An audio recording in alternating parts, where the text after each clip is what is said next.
जय श्री राम, जय हनुमान, जय कष्टभंजन देव, जय नीम करोली बाबा। दोस्तों, कई बार ऐसे अनुभव आते हैं जिसको देखकर हमें लगता है ऐसा भी भला होता है क्या। लेकिन जब अपने साथ ऐसा होता है तब हमें विश्वास हो जाता है कि नहीं, भगवान हमारे साथ है, वो हमारी रक्षा करता है और ऐसे मिरेकल जरूर होते हैं। दोस्तों, चैनल पर नए हो तो सब्सक्राइब कर दीजिए और कमेंट बॉक्स में जय श्री राम लिख दीजिए। दोस्तों, ये अनुभव जो है वो इलाहाबाद से विश्वास जी का है। ये कहते हैं कि भैया, हनुमान जी मेरे जीवन में सब कुछ है, मेरे पिता है, मेरे गुरु है, मेरे सब कुछ है, और हनुमान जी ने ही मेरा हाथ थाम रखा है, इसीलिए मैं आज चल रहा हूँ, वरना मेरा कुछ नहीं होता। हम लोग तो कब के ख़त्म हो चुके होते, हनुमान जी का साथ नहीं होता। तो ये आगे कहते हैं, मैं आपकी चैनल को कब से फॉलो करता हूँ, आपके सारे वीडियो देखता हूँ। मुझे भी ऐसा होता था कि मैं अपना अनुभव आपसे शेयर करूँ, लेकिन फिर मुझे ऐसा लगता था कि मैं शेयर करूँ या ना करूँ। इस संकोच में मैं आपको अनुभव नहीं भेज पा रहा था। लेकिन जब पिछली बार आपके एक 50 लाख के कर्ज वाला वीडियो देखा, उसके बाद मुझे ऐसा हुआ कि नहीं, मेरा भी हनुमान जी ने कर्ज उतारा है, तो मैं अपना अनुभव आपसे शेयर करूं, जिससे दूसरे भक्तों में भी हनुमान जी के प्रति और विश्वास और आस्था जगे। इसीलिए मैं अपना अनुभव आज शेयर कर रहा हूं।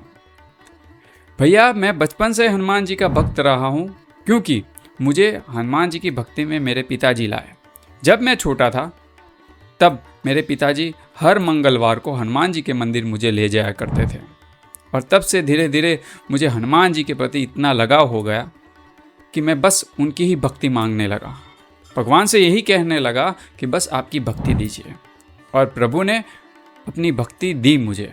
मैं हनुमान जी के अलावा और कुछ नहीं सोच सकता, मैं उनसे दूर भी नहीं रह सकता, क्योंकि मुझे इतना प्रेम और किसी से नहीं है जितना मुझे हनुमान जी पर है। लेकिन मेरी भक्ति कभी भी छूटी नहीं, हनुमान जी की भक्ति में लगा रहा।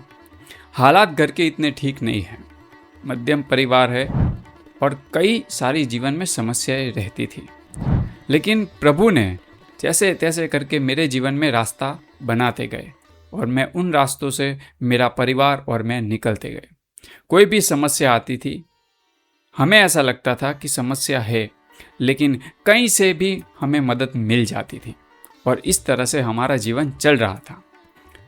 लेकिन एक दिन ऐसा हुआ भैया कि मेरे पिताजी की तबीयत बहुत खराब हो गई। जब तबीयत खराब हो गई और उनको अस्पताल में भर्ती करवाना पड़ा, और घर में पैसे ही नहीं थे, क्योंकि मैंने पहले ही बोला कि हमारे घर की हालत इतनी ठीक नहीं है। हम तो भगवान भरोसे ही जीते हैं कि ये सब जो भी करते भगवान करते, हनुमान जी महाराज करते, तो हनुमान जी के और राम जी के भरोसे हम लोग जीते हैं। जब इसी परिस्थिति हुई तो हम लोग परेशान हो गए, लेकिन फिर भी मुझे तो विश्वास था कि मेरे हनुमान जी कुछ न कुछ करेंगे।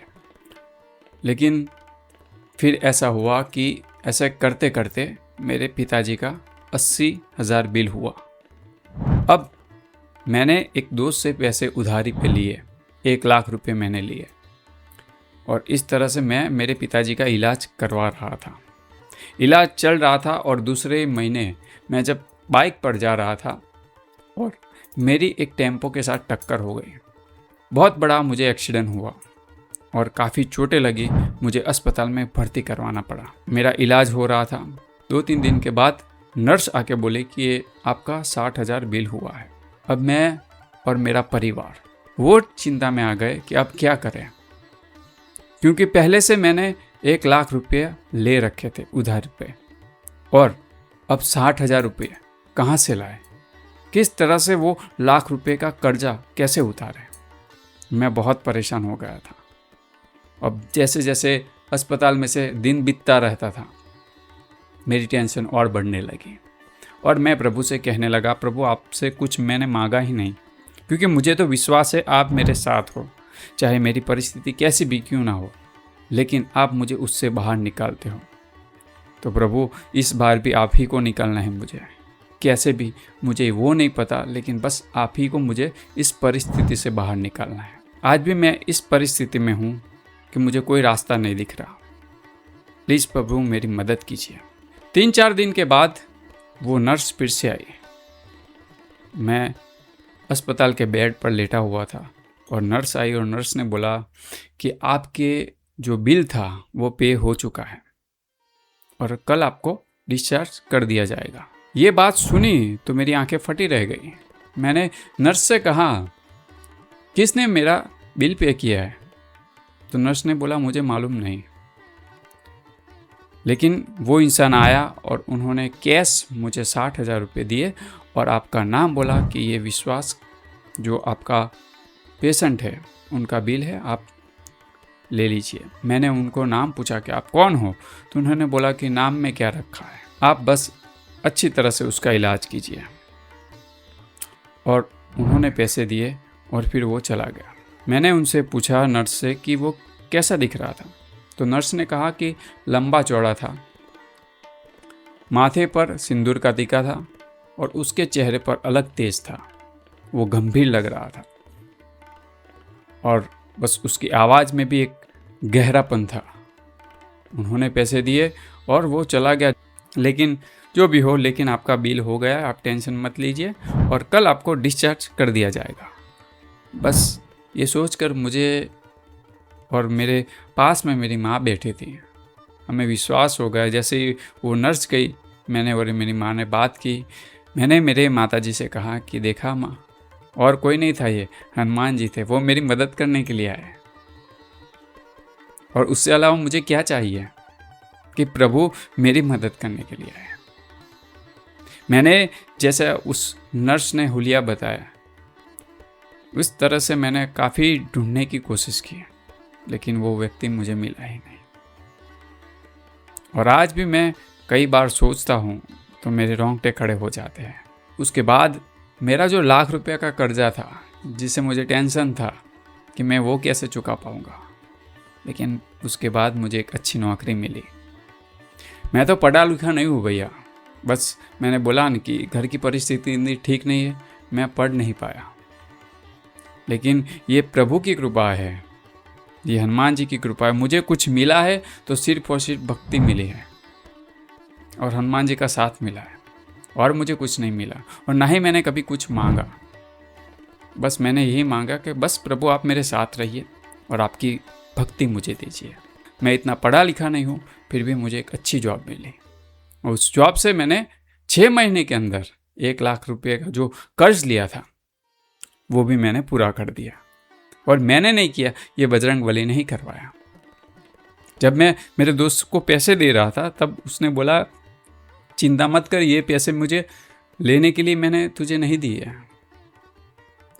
मुझे ये पैसे वापस चाहिए नहीं, तू रख, क्योंकि मैंने तो ऐसे ही तुझे पैसे दिए हैं, वापस लेने के लिए नहीं दिए।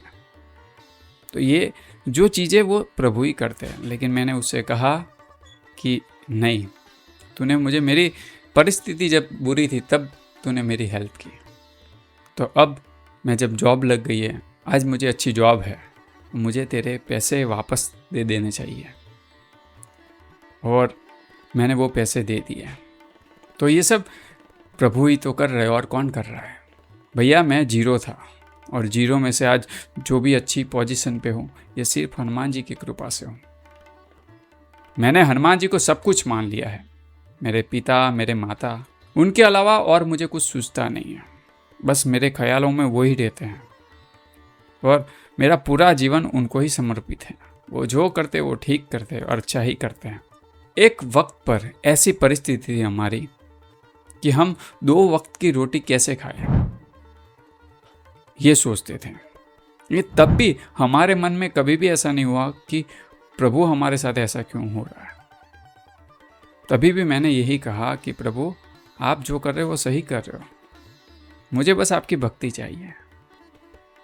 शायद मेरे कुछ गलत कर्म हो गए, इसीलिए आज मैं इस परिस्थिति में हूँ, और ऐसा नहीं होगा तो शायद आप मेरी परीक्षा ले रहे हो।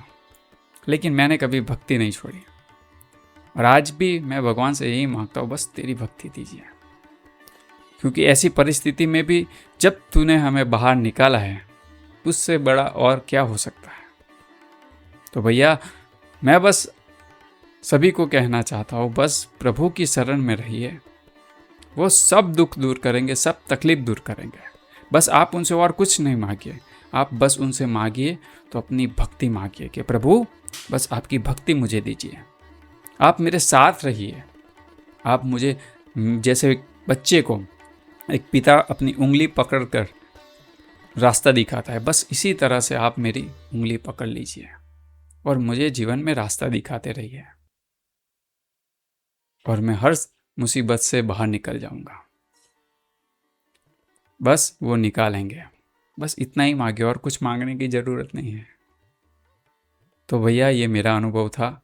मैं हनुमान जी से प्रे करता हूँ कि बस ऐसे ही आप काम करते रहे, हनुमान जी की महिमा को दूसरे लोगों तक पहुँचाते रहें। जय श्री राम। तो देखा दोस्तों, कैसे जब सच्ची भक्ति हो, सच्ची श्रद्धा हो, सच्चा विश्वास हो, तो प्रभु आपकी मदद के लिए जरूर आते हैं, किसी ना किसी रूप में। या वो नहीं आते तो किसी को भेज देते हैं, लेकिन एक भक्त की मदद अवश्य करते हैं, जैसे इस विश्वास भाई की। और नाम भी देखो, विश्वास। और ऐसे ही विश्वास उन्होंने अपनी भक्ति पर रखा, अपने प्रभु पर रखा। तो आप भी ऐसा ही विश्वास अपने अंदर बनाए रखिए। अपने प्रभु को कभी छोड़े मत, बस उनके पैर पकड़ लीजिए और उनसे कहिए कि बस प्रभु आपकी शरण में मुझे ले लो। बस मैं आपका दास हूँ, उस दास को अपने चरणों में रखिए, मेरा साथ कभी ना छोड़े। बस इतनी ही प्रार्थना कीजिए। तो दोस्तों, आप भी अपने घरों में राम नाम का जाप करें, अच्छे कर्म करते रहे, हनुमान चालीसा का पाठ करते रहें। और आप भी हनुमान जी के सच्चे भक्त हो तो कमेंट बॉक्स में जय श्री राम लिख दीजिए। तो ऐसे ही हनुमान जी से जुड़े अनुभव के साथ फिर से लौटेंगे। तब तक के लिए जय श्री राम, जय हनुमान, जय कष्टभंजन देव, जय नीम करोली बाबा।